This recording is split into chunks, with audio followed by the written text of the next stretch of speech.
ভারতীয় সঙ্গীত জগতের এক উজ্জ্বল নক্ষত্র কুমার শানু।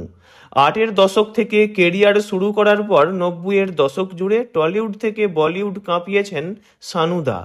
তখন কেবলমাত্র তাঁর কণ্ঠের গানের জাদুতেই হিট করত একের পর এক ছবি।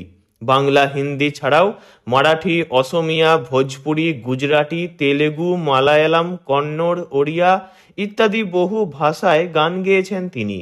তবে সঙ্গীত জগতের এই খ্যাতনামা তারকাকে একটিবার পর্দায় এক ভিলেনের রোলে অভিনয় করতে দেখা গিয়েছিল। কি সেই ছবি জানতে হলে দেখতে থাকুন ভিডিওটি। সময়টা ১৯৯০। কুমার শানু তখন ভালোই জনপ্রিয়তা পেয়েছেন একজন প্লেব্যাক সিঙ্গার হিসাবে। কবিতা কৃষ্ণমূর্তি, অলকা ইয়াগনিক, সাধনা সরগম, অনুরাধা পড়ওয়ালের মতো খ্যাতনামা গায়িকাদের সঙ্গে ডুয়েট গানে মাতিয়ে দিচ্ছেন শ্রোতাদের। সেই সময়ই বলিউডে মুক্তি পায় মহেশ ভাটের মিউজিক্যাল রোম্যান্টিক ছবি আশিকি। ছবিতে রাহুল রায় আর অনু আগরওয়ালের রসায়ন মুগ্ধ করেছিল সবাইকে। নাচে, গানে, গল্পে দারুণ হিট করেছিল ছবিটা।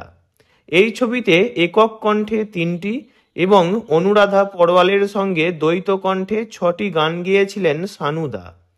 আশিকি ছবির গানগুলি তো আজও সুপারহিট।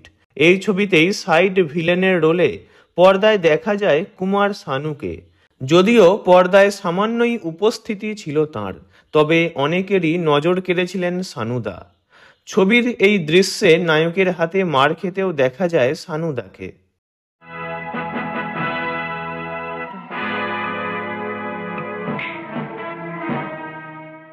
শানুদার গাম্ভীর্যপূর্ণ মুখ, বলিষ্ঠ চেহারা এবং মোটা গোঁফ দেখে মহেশ ভাট তাঁকে প্রধান ভিলেনের রোল দিতে চেয়েছিলেন। তবে নেপথ্য গায়ক হিসাবে খ্যাতির শিখরে থাকা কুমার শানু তা করতে চাননি।